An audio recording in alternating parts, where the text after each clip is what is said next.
Good morning students, welcome to the class. This is our chapter 2 migration of the families. पिछले chapter में मैंने आपको पढ़ाया था माइग्रेशन के बारे में, है ना? शायद आई थिंक सो. ओके, तो हम सब जानते हैं कि माइग्रेशन क्या होता है. माइग्रेशन एक किसी प्लेस को छोड़ के दूसरी जगह पर हम जब चले जाते हैं तो हम उसे माइग्रेशन कहते हैं. ठीक है, तो अच्छा, इस चैप्टर को मैं आपको पढ़ा चुकी हूँ. नहीं, अभी हमने नहीं पढ़ा था ये चैप्टर, है ना? चलिए, तो देखिए, इसमें एक लड़की की कहानी है, नीतिका, जो कि अहमदाबाद में रहती थी और उसके पापा का ट्रांसफ़र हो गया दिल्ली. तो नीतिका को पूरी तरह से पूरी फैमिली को ही दिल्ली शिफ्ट होना पड़ा. ठीक है, वहाँ पर उसने एक नया स्कूल ज्वाइन किया. Family shift from the place where they are living to a new place. This is called migration of the families. There are many reasons for migration.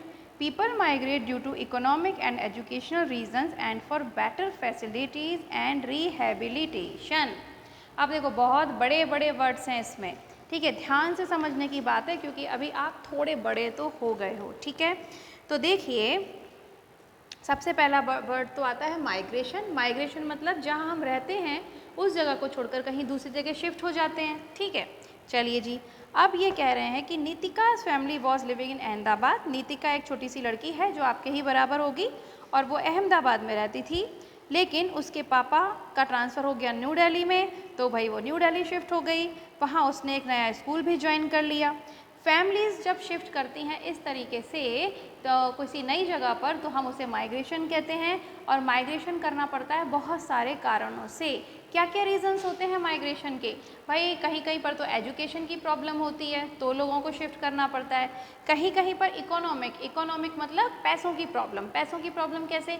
मान लीजिए कि भाई किसी की जॉब अच्छी नहीं है, या फिर कोई गांव इतना छोटा है कि वहाँ पे कोई जॉब्स ही नहीं है करने के लिए, है ना, कोई काम ही नहीं है करने के लिए, तो लोगों को बाहर जाना पड़ता है, बिग सिटीज़ में जाना पड़ता है, वहाँ पे बहुत सारा काम होता है. तो इकोनॉमिक रीज़न इसे कहते हैं जब पैसों की प्रॉब्लम होने लग जाती है. फिर ये कह रहे हैं बेटर फैसिलिटीज़. बेटर फैसिलिटीज़ मतलब अब आप देखते हो छोटे छोटे गांव वगैरह में ना हॉस्पिटल्स होते हैं, ना स्कूल्स होते हैं, ना कॉलेज होते हैं, तो इंसान करे क्या? अगर किसी की तबीयत ख़राब हो जाएगी तो उसे बेटर फैसिलिटी चाहिए ना. तो बेटर मतलब ज़्यादा अच्छी, फैसिलिटीज़ मतलब सुविधाएं. तो अच्छी सुविधाओं के लिए वो बाहर जाता है. ठीक है, फिर रिहेबिलिटेशन. मान लो किसी कारण से कोई प्रॉब्लम हो गई है तो उसको दोबारा अपने आप को बसाना होता है, अपने आप की लाइफ को दोबारा अच्छे से शुरू करना होता है, और ताकि उसकी प्रॉब्लम्स ख़त्म हो जाएं, उसको हम रिहेबिलिटेशन भी कहते हैं. ये अभी मैं आपको और अच्छे से समझाऊंगी जब इस चैप्टर में अंदर जाएंगे. अब देखिए, फर्स्ट ये कह रहे हैं इकोनॉमिक रीजंस. अब भाई इन्होंने एक कहानी सुनाई है कि जीतू कोई एक जीतू नाम का कोई एक किसान था. वो एक फैमिली के साथ पूरी अपनी एक गांव में रहता था. His main occupation was agriculture. उसका मेन ऑक्यूपेशन क्या था? एग्रीकल्चर था. उसके पास एक छोटी सी ज़मीन थी. He had a small piece of land for growing crops. उसके पास क्रॉप्स को उगाने के लिए एक छोटा सा ज़मीन का टुकड़ा था. He was very poor. वो बहुत गरीब था. It did not rain last year and drought was declared in the village. तो भाई अब उसने बोला कि पिछले साल उसके गांव में बिल्कुल बारिश नहीं हुई. Drought was declared. ड्रॉट मतलब होता है सूखा पड़ना. जब बिल्कुल बारिश नहीं होती तो सूखा पड़ जाता है. भाई बारिश नहीं होगी तो पानी, और सारा पानी ख़त्म हो जाता है, ना पीने का पानी रहता है लोगों के पास, लोग मरने लगते हैं, इतनी बुरी हालत हो जाती है. ठीक है, और धूप गर्मी, तो जानवर मरने लगते हैं, लोग मरने लगते हैं, बच्चे मरने लगते हैं लोगों के, तो उसको हम कहते हैं ड्रॉट. ठीक है, the crops had failed and he did not have any irrigation facility to water his field. अब भाई क्रॉप्स भी सूख गई थी, वो बिल्कुल वो नहीं हो रही थी, उग नहीं पा रही थी. इरीगेशन मतलब होता है सिंचाई. इरीगेशन मतलब जब पानी डालता है, किसान जो होते हैं वो अपने पेड़ों को और अपने क्रॉप्स को पानी डालते हैं ना, उसको कहते हैं इरीगेशन. तो वो कहाँ से करेगा जब पानी ही नहीं है, तो है ना. और इसके अलावा he had no other means of earning. अब उसके पास पैसे कमाने का कोई दूसरा रास्ता नहीं था क्योंकि वो तो सिर्फ खेती करना ही जानता था. All the villagers were affected by the drought. सभी विलेजर्स को प्रॉब्लम हो रही थी. जितने भी लोग गांव वाले थे, विलेजर्स मतलब गांव वाले, उन सबको प्रॉब्लम हो रही थी. He could not find any job in the village. अब विलेज में तो कोई जॉब कैसे होगी क्योंकि सभी किसान होते हैं, तो सब अपनी खेती बाड़ी ही करते हैं. His family was facing hunger because they did not have sufficient food to eat. अब भाई उसके घर वाले तो भूख से मर रहे थे, भूखे रहने लग गए. क्यों? क्योंकि उनके पास तो खाना ही नहीं था पूरी तरह से खाने के लिए. Jitu had no choice but to shift from his village and migrate to his elder brother's village with his family and the cattle. अब उसके पास कोई और चारा नहीं बचा, कोई और चॉइस नहीं बची, तो जीतू ने सोचा अब क्या करूँ, तो वो अपने बड़े भाई के गांव में शिफ्ट हो गया, अपनी पूरी फैमिली को लेके चला गया। उसके पास जितने भी कैटल थे, कैटल मतलब होता है जानवर, जो कि गाय वगैरह जो थे, बकरियां थी, भैंस थी, जो भी थी, बैल वगैरह थे, वो सब लेके वो अपने भैया के, बड़े वाले भैया के गांव में चला गया और वो एक छोटे से घर में रहने लग गया, ठीक है। और उसके बाद उसने जॉब ढूंढी। After a few days he found work and start living in that village. अब थोड़े दिनों बाद वहाँ पर उसको एक जॉब मिल भी गई और वहाँ पर वो अपनी फैमिली के साथ रहने लगा, लेकिन उसे अच्छा नहीं लगता था, छोटा सा कमरा था और वहाँ पर उसे कोई जानता भी नहीं था, तो उसे बहुत अकेला अकेला फील होता था, है ना। देखो यही कह रहे हैं कि However, it was not easy for him to live there. He found himself isolated. Isolated मतलब होता है अलग, separated. अब आप कहीं नई जगह चली जाओ जहाँ आपके कोई दोस्त ही ना हो, जहाँ आपके कोई जानता ही ना हो आप किसी को, और आप भी किसी को नहीं जानते और आपको भी कोई ना जानता हो, तो ऐसे अकेला अकेला लगेगा, बोर हो जाओगे, है ना। तो वो भी ऐसे ही होता था, उसके साथ भी वो बहुत बुरा लगता था उसको, उसे बिल्कुल अच्छा नहीं लग रहा था। He was made to work extremely hard and was paid very little. और उसे बहुत काम करना पड़ता था और उसको पैसे भी बहुत कम मिलते थे। तो फिर उसके बाद क्या हुआ, He lost his identity in the new village. अब उसको तो कोई वहाँ पे जानता ही नहीं था नए गांव में। He started missing his village. अब उसको तो अपने गांव की याद आने लग गई। One day he got a news that his village experienced good rainfall that year. फिर एक दिन उसको पता चला, कहीं से खबर आई कि भाई तुम्हारे गांव में तो बहुत अच्छी बारिश हुई है इस साल, जाओ जाओ जाओ वापस। तो उसने क्या किया, फटाक से वो वापस हो गया, अपनी पूरी फैमिली और कैटल को लेके वो वापस चला गया, ठीक है।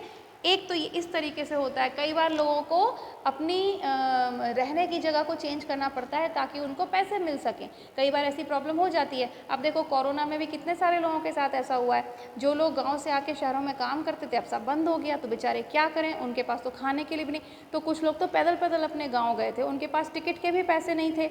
अब गाँव में जाके कम से कम अपने घर वालों के साथ तो रह लेंगे, है ना, तो इसलिए वो लोग चले गए थे। तो इसे कहते हैं माइग्रेट करना। पहले कोई गांव से आके शहर में माइग्रेट करेगा, फिर शहर से वापस अपने गांव में माइग्रेट करेगा। तो एक जगह से दूसरी जगह जाने का एक कारण ये भी होता है कि लोगों के पास इकोनॉमिक प्रॉब्लम होती है, मतलब पैसे की प्रॉब्लम हो जाती है। Second is education. एजुकेशन में क्या, अब भाई गाँव वगैरह में तो इतनी एजुकेशन होती नहीं है। देखो इसके लिए भी एक स्टोरी सुनाई है उसने। धीरेन, धीरेन जो एक था, धीरेन नाम का एक आदमी था, वो एक मजदूर था, संतू के खेतों में काम करता था। संतू नाम का एक आदमी था, उसके पास बहुत बड़े खेत थे, वहाँ पर एक धीरेन नाम का आदमी काम करता था, उसके पास बहुत कम पैसे होते थे। He has a son Mehul and a daughter name Pooja. अब उसके एक बेटा था मेहुल और उसकी बेटी का नाम था पूजा। किसकी, धीरेन की। Mehul is studying in class 12 and Pooja is in class 10। तो मेहुल 12th क्लास में पढ़ता था और जो पूजा थी वो 10th क्लास में पढ़ती थी। His village, like most villages in rural areas, lack higher educational facilities. There are no colleges in the village. With all his hard work, Mehul passes the senior secondary examination with 95% marks. अब देखो, उसके गांव में ना तो उसके पापा के पास ज़्यादा पैसा था, मेहुल के पापा के पास, और ना ही उस गांव में कोई ढंग का स्कूल था, लेकिन फिर भी उसने अपनी मेहनत से पढ़ाई कर करके 10th क्लास में कितने मार्क्स लाया, वो 95% मार्क्स लाया। तो भाई अच्छी बात है, इंटेलिजेंट बच्चा था। Mehul gets a scholarship from Rajasthan university in Udaipur. अब राजस्थान की गवर्नमेंट ने उसको एक स्कॉलरशिप दी। स्कॉलरशिप में पता है क्या होता है, थोड़े से पैसे दिए जाते हैं बच्चे को ताकि वो अपनी पढ़ाई कर सके, अपनी बुक्स वगैरह खरीद सके। तो उसको भी ऐसी स्कॉलरशिप मिली। Dhiren decide to send Mehul to Udaipur for higher education.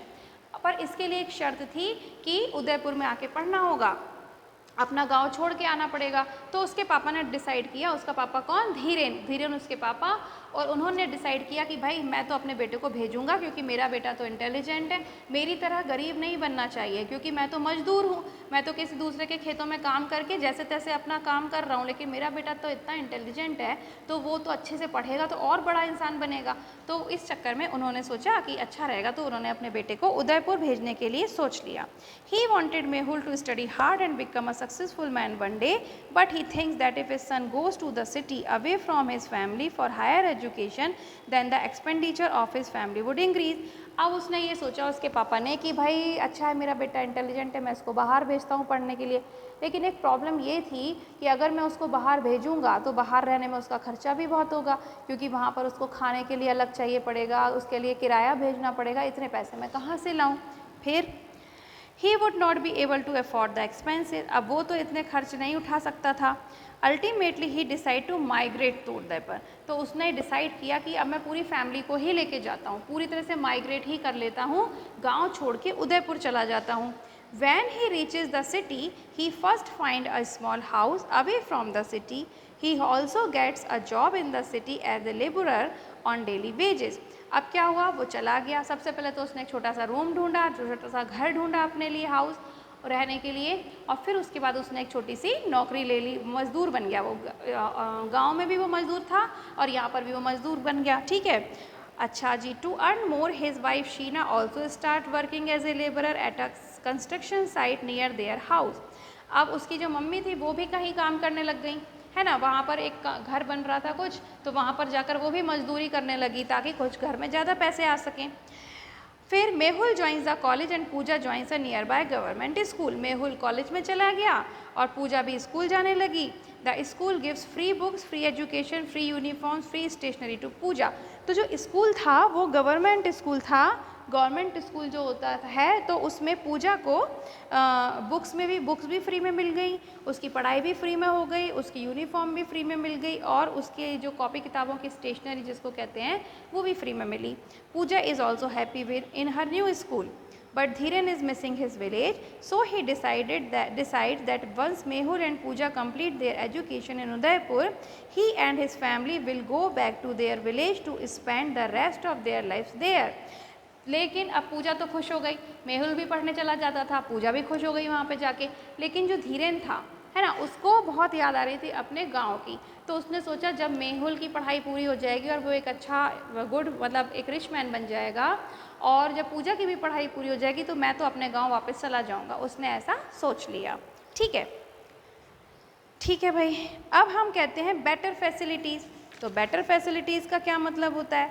Better facilities में आप देखो, Hariya and his family lived in a village near Kota. अब एक दूसरी कहानी सुना रहे हैं, इस वाले चैप्टर में तो बड़ा सही है भाई, अलग अलग कहानियाँ सुनाते जाओ और आराम से पढ़ाई भी करते जाओ और कहानियाँ सुनते जाओ। तो हरिया और उसकी फैमिली एक गांव में रहती थी, कोटा। कोटा आपने सुना है, यहीं पास में ही तो है। उसके 2 बच्चे थे, दोनों बेटे थे। He had some agricultural land, उसके पास छोटी सी ज़मीन थी जिसमें वो खेती किया करता था। लेकिन विलेज में ना तो कोई प्रॉपर रोड थी, ना हॉस्पिटल्स थे, ना पढ़ाई करने के लिए कॉलेज और स्कूल थे। और हरिया का जो बड़ा बेटा था वो सिटी में काम करता था। Hariya's elder brother worked in the city.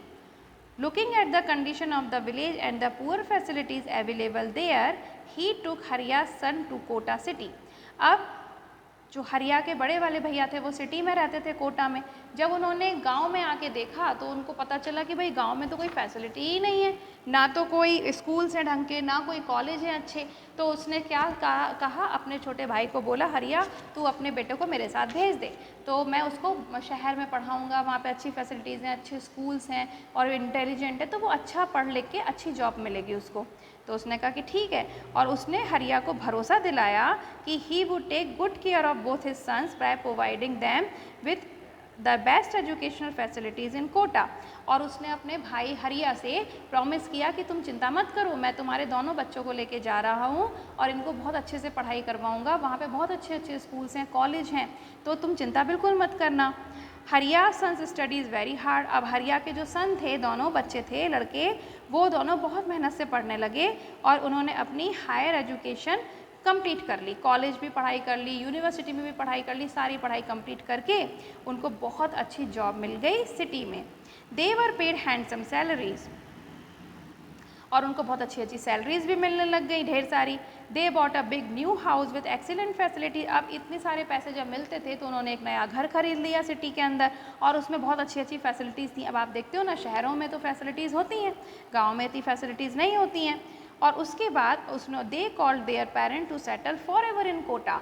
अब जो हरिया के बेटे थे उन्होंने बोला कि पापा अब तो हम बड़े हो गए, हमारी अच्छी नौकरी भी मिल गई और हमने इतना अच्छा घर भी खरीद लिया है, अब आप ऐसा करो आप गांव में मत रहो, हमारे पास आ जाओ।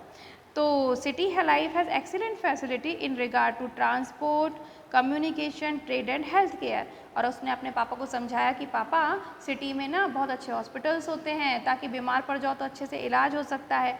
ट्रांसपोर्ट मतलब कोई चीज़ कहीं ले जानी है, कहीं जाना आना है तो हमें दिक्कत नहीं होती, सड़कें अच्छी होती हैं, किसी तरीके की कोई दिक्कत नहीं होती है। लेकिन उसके पापा तो अपने गांव को मिस करते थे, तो वो क्या करने लगा, now they visit their village on special occasions like marriages and festivals. तो अब क्या होता है, अब उन्होंने सोचा कि भाई पापा लोगों को थोड़ी थोड़ी गाँव की याद आ रही है, तो वो क्या करते हैं, कुछ स्पेशल ओकेशन होता है, जैसे मान लो किसी की शादी होती है या तो कोई त्यौहार होते हैं, तो वो बीच बीच में अपने गाँव में होकर आ जाते हैं। ये भी एक स्टोरी थी। ठीक है, अब एक लास्ट स्टोरी है या और भी है इस चैप्टर में? इतना मैंने पढ़ा दिया। अब नेक्स्ट मैं आपको अगले वीडियो में पढ़ाऊँगी रिहैबिलिटेशन। ठीक है, इसके बारे में हम पढ़ेंगे नेक्स्ट वीडियो में। इतना सब बच्चे पढ़ के रखो ताकि आपको जो भी कोई प्रॉब्लम आए आप मुझसे पूछ सकते हो। ठीक है, तो चलिए अपना सब बच्चे ख्याल रखेंगे, पढ़ेंगे, हम नेक्स्ट वीडियो में मिलेंगे। Okay, bye bye.